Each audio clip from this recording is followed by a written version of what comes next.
त्यो रेकर्डहरू सम्पूर्ण छनु त छ, त्यही पनि फेरि यही क्लास तिमीहरूकै भएको क्लासको रेकर्ड चाहिँ म तिमीहरूकै ग्रुपमा हालिदिन्छु। के भएको छ त भन्दाखेरि सर्ट पिरियड एनालाइसिस गरे 3 महिनासम्मको अन्तरालमा कतिजना जोइन भयो, पर्फेक्ट कम्पिटिसन मार्केट हेरेको छ। पर्फेक्ट कम्पिटिसन मार्केट भनेको के हो?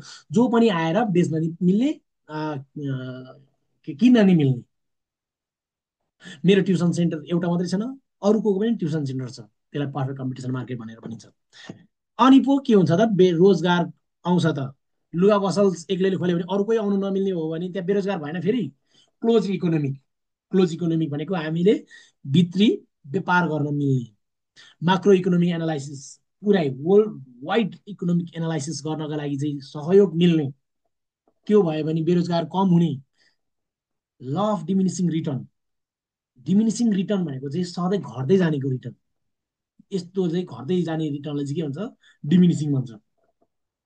है, यो रिटर्न किन युज गरे त जेएम किन्सले भन्दाखेरि, हामीले कुनै पनि व्यक्तिले उपभोग गरेको, कन्ज्युमरले कुनै पनि चिज उपभोग गर्दैछ भने सधैँ हरेक कुराहरू घट्दै जान्छ। जस्तै फर इक्जाम्पलको लागि लिएर, तपाईँ एकदम भोकाएको हुनुहुन्छ, भोकाएको बेलामा तपाईँले एप्पल खानुहुन्छ, त्यो एउटा एप्पल खानुहुन्छ, फेरि अर्कोचोटि खानुहुन्छ, फेरि अर्कोचोटि अर्को अर्को अर्को हुँदै हुँदै त तपाईँले सानसानो सानसानो खानै सक्नुहुन्न।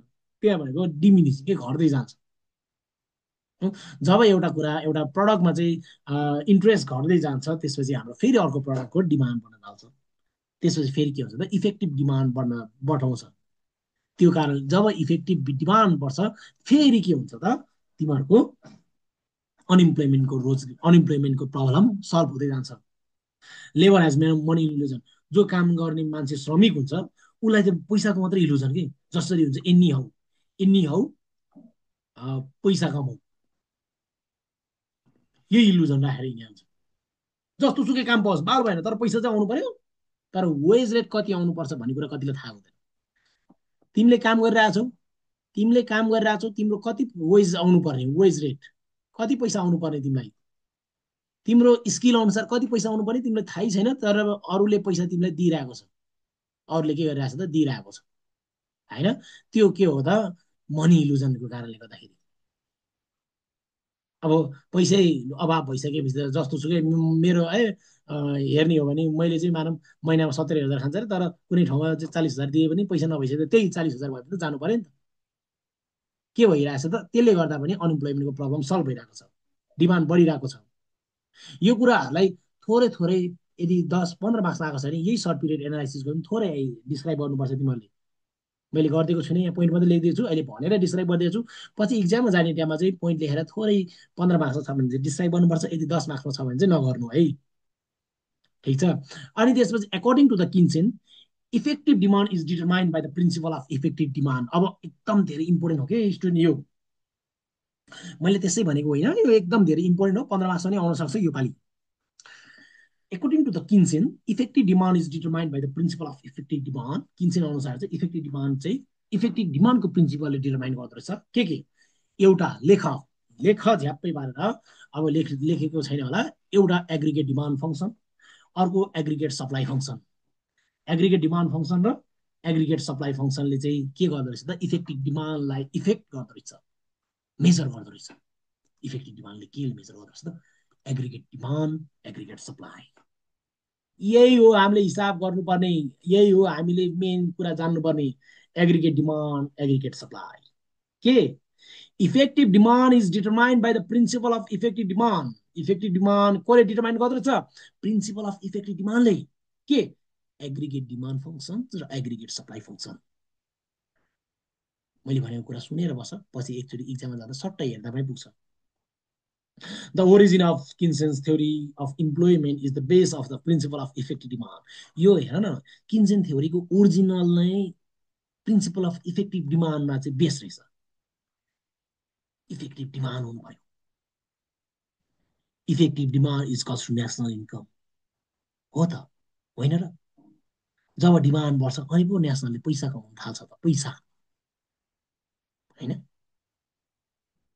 हो, मिलिरह भनेको ठिक छ उसले। अर expenditure of the consumption and investment. अब जब पैसा कमाउँछ त्यसपछि चाहिँ के हुन थाल्छ त, कन्जम्सन खर्च र सेभिङ गर्न थाल्छ, कन्जम्सन खर्च गर्न थाल्छ, इन्भेस्ट गर्न थाल्छ। इज वाइ इज कस टु सी प्लस आई, यो पनि हाम्रो फर्मुला हो। इन्कम भनेको कति चाहिँ खर्च गर्ने र कति इन्भेस्टमेन्ट गर्ने पनि छ है। ठिक छ। हो, यिनीहरू थोरै थोरै लेख्नै पर्ने हुन्छ इक्जाममा मिठो मार्क्स आउनलाई। अब हेरौँ, determination of effective demand. Effective demand हामीले भन्यौँ एग्रिगेट डिमान्ड फङ्सन र एग्रिगेट सप्लाई फङ्सन। कस्तो कस्तो हो एग्रिगेट डिमान्ड र एग्रिगेट सप्लाई भनेको भन्दाखेरि, डिमान्ड aggregate demand, हेरौँ है त। Effective demand determined by the ADF ASF, aggregate demand function, aggregate supply function. Aggregate demand फङ्सनमा के हुन्छ, aggregate demand function is relationship between the, के रहेछ, बुझ बुझ बुझ बुझ बुझ, 2 मार्क्स पनि आउन सक्छ, इम्पोर्टेन्ट।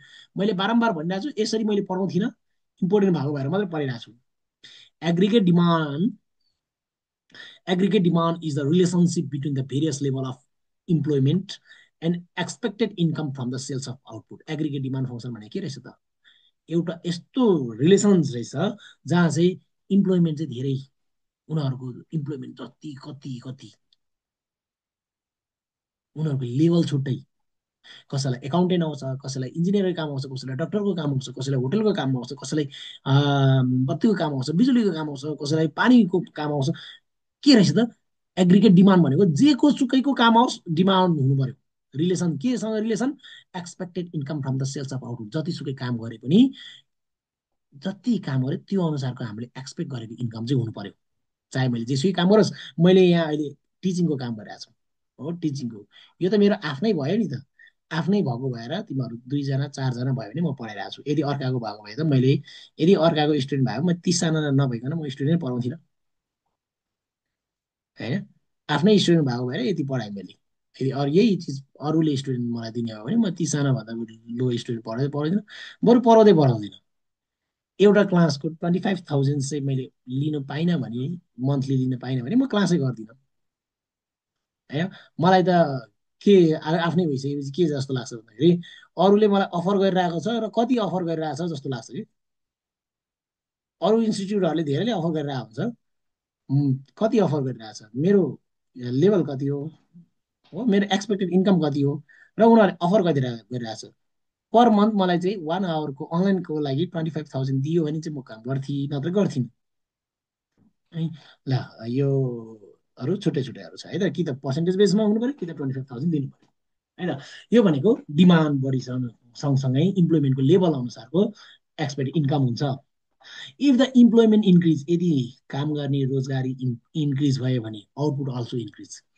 काम गर्ने मान्छे बढ्यो भने काम पनि धेरै बढ्छ। जब काम गर्ने मान्छे 4-5जना हुन्छ र काम पनि टन्नै हुन्छ हो, आउटपुट पनि धेरै हुन्छ, प्रडक्सन धेरै हुन्छ र sales of income from increase. अब यदि काम गर्ने मान्छे बढ्यो भने काम पनि धेरै हुने, र जति धेरै काम भयो त्यति धेरै सेल्स पनि धेरै हुने।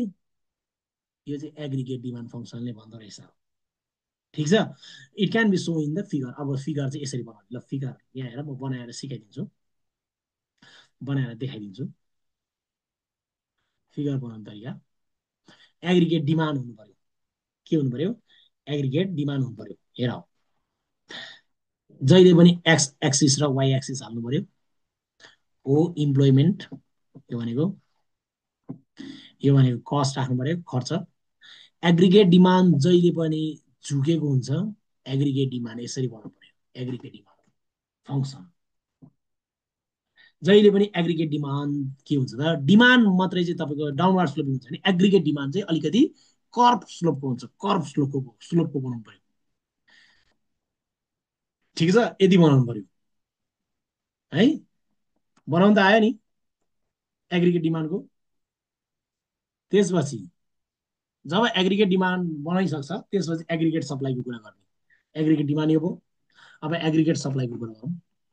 एग्रिगेट सप्लाई फङ्सन भनेको के हो, यसको रिलेसन थाहा पायौँ है। अब यसको रिलेसन हेरौँ, यसको रिलेसन के रहेछ त, अघि माथिको सो रिलेसन यो हेरौँ। कर्भ बनाउँदाखेरि डाइरेक्ट पेनले सिधै ऊ तानिदिने हो र? केही गर्नु पर्दैन है, स्केल पेन्सिल लिएर चाहिँ इम्प्लोइमेन्ट र कस्ट बनाउने, त्यसपछि एग्रिगेट डिमान्ड फङ्सन बनाइदिने। ल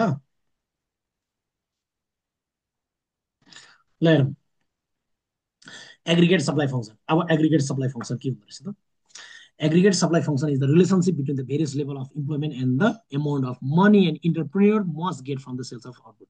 के रहेछ त एग्रिगेट सप्लाई फङ्सन भनेको चाहिँ यो एउटा रिलेसन रहेछ भेरियस लेभल अफ इम्प्लोइमेन्टसँगै अघिको पनि एग्रिगेट डिमान्ड फङ्सन अनि इम्प्लोइमेन्टसँगको रिलेसन थियो इम्प्लोइमेन्टको लेभल अनुसार तर त्यहाँ चाहिँ के थियो भन्दाखेरि आफूले काम गरे बापतको अरूको काम गरे बापतको थियो यहाँ चाहिँ आफ्नै काम गरे बापत मेरो के मेरो यो भनेको मेरो लागि म आफ्नै काम गरेको हुन्छु मेरो लेभल मेरो इम्प्लोइमेन्टको लेभल मेरो काम जति जस्तो सुकै भयो भने मेरो आफ्नै इन्टरप्रेन्योरबाट आफूले जति सुकै सेल्स गर्न सक्यो त्यति धेरै पैसा कमाउन सक्ने सप्लाई मैले जति धेरै स्टुडेन्टलाई पढाइ सप्लाई दिई त्यति धेरै मेरो के हुने हो इन्कम हुने हो होइन पहिला पालि सेकेन्ड इयरको स्टुडेन्टलाई 123जना स्टुडेन्ट पढाएको थियो 123 के अरे मल्टिप्लाई तिम्रो 4000 गर्दाखेरि यो यति मेरो चाहिँ के भएको थियो त आफ्नै भएको थियो एग्रिगेट सप्लाई फङ्सन होइन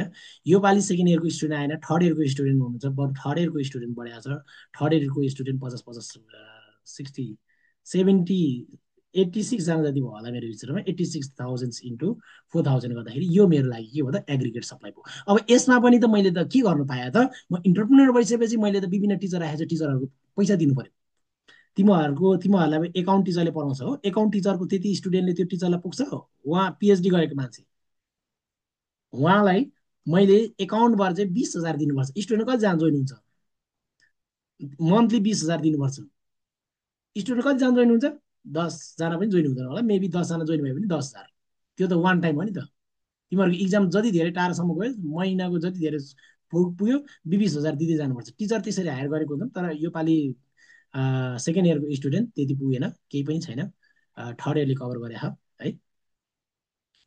एउटामा लस हुँदाखेरि अर्कोमा अलिअलि प्रफिट हुन्छ त्यो भने चाहिँ के रहेछ त भन्दाखेरि अर्को काम गरेर आउने पैसालाई एग्रिगेट डिमान्ड आफ्नै काम गर्ने इन्टरप्रेन्योर हुनेलाई चाहिँ एग्रिगेट सप्लाई भन्दो रहेछ यदि मान्छे बढ्ने हो भने यसमा पनि आउटपुट पनि बढ्ने भयो र सप्लाईको प्राइस पनि के भन्थ्यो बढ्ने भयो यदि स्टुडेन्ट बढ्यो भने मेरो आउटपुट पनि बढ्छ हो आउटपुट बढ्यो भने जब धेरै आउटपुट बढ्छ त्यतिखेर सप्लाई हुन्छ नम्बर अफ स्टुडेन्टले यति धेरैजना भयो भने मेरो पहिला यो थर्ड इयरमा चाहिँ किन धेरै भयो भने पहिला त 128जना पढाएको स्टुडेन्टमा सबैजना 50जना त थर्ड इयरको पढ्छ नि त फेरि होइन कतिजना पढाएन कतिजना पढिसक्यो यो त पहिलाको स्टुडेन्ट 50जना त त्यसै केही गर्नै परेन कि बाँकीको 20-30जना त त्यसपछि अरू एडभर्टाइजमेन्टबाट आएको एडभर्टाइजमेन्टको लागि पेमेन्ट दिनु पर्यो यो हो एग्रिगेट सप्लाई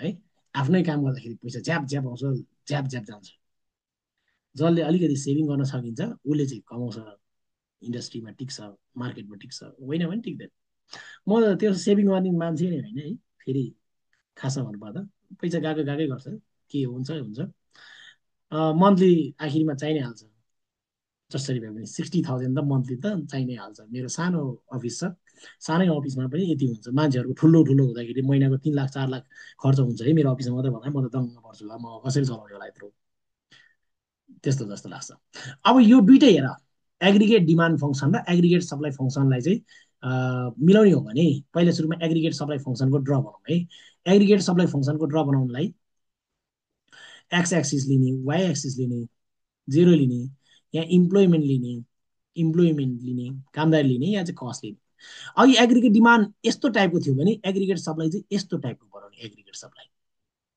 अहिले पछि के हुनु पर्यो त एग्रिगेट डिमान्ड र एग्रिगेट सप्लाई यसरी मिल्नु पर्यो अनि इक्विलिब्रियम बनाउनु पर्यो अहिले पछि है एग्रिगेट सप्लाई चाहिँ माथितिर गएको हुनु पर्यो यहाँ हेर त एग्रिगेट सप्लाई यसरी बनाउने अब यो दुइटालाई सो determination of equilibrium level of employment by the principle of effective demand हेर्ने हो भने according to the Keynesian theory अनुसार हेर अहिले पछि सारा बरु आज यही एउटा मात्रै गरौँला केही छैन तर राम्ररी गर्नु इम्पोर्टेन्ट छ according to the Kinsen theory, the equilibrium level of output determined by the aggregate demand function and aggregate supply function. अब अघिको एग्रिगेट डिमान्ड र एग्रिगेट सप्लाई मिलाएर लेख्ने यहाँ चाहिँ एक्स एक्सिस यो भनेको वाइ एक्सिस हो यो जेरो ठिक छ यो भनेको कस्ट एन्ड रेभिन्यू खर्च र इन्कम यो भने employment aggregate supply aggregate demand हो यो हो अनि यो भने के हो त एग्रिगेट सप्लाई हो यहाँ जहाँ टच हुन्छ यसलाई इक्विलिब्रियम भन्छ। के भन्छ? इक्विलिब्रियम भन्छ। इक्विलिब्रियम टच हुने साथै यता तलतिर आउने नम्बर अफ इम्प्लोइमेन्ट कति भयो र यहाँको कस्ट उनीहरूले काम गर्नु इक्विलिब्रियम कहिले हुन्छ त यो दुइटा डिमान्ड र aggregate demand is cost to aggregate supply भयो भने त्यसलाई इक्विलिब्रियम भन्ने। यहाँ चाहिँ मान्छे काम गर्न पनि रेडी छ, पैसा दिन पनि रेडी छ। योभन्दा माथि गयो भने के हुने भयो त? कस्ट चाहिँ इन्कम बढी हुने भयो तर पैसा दिने मान्छे कम हुने भयो। हो, तलतिर पनि मान्छे रेडी हुने भएन। अब पर्फेक्ट इक्विलिब्रियम चाहिँ कहिले हुने भयो भन्दाखेरि जो डिमान्ड दिन पनि रेडी छ, सप्लाई दिन पनि रेडी छ, यतिखेर चाहिँ इक्विलिब्रियम हुने भयो। अब यसलाई थोरै डिस्क्राइब गर्ने। Oh in the above figure, in the above figure भने माथिको फिगर अनुसार ओएक्स एक्सिस भनेको इम्प्लोइमेन्ट हो। तरिका हेर है, तरिका हेर।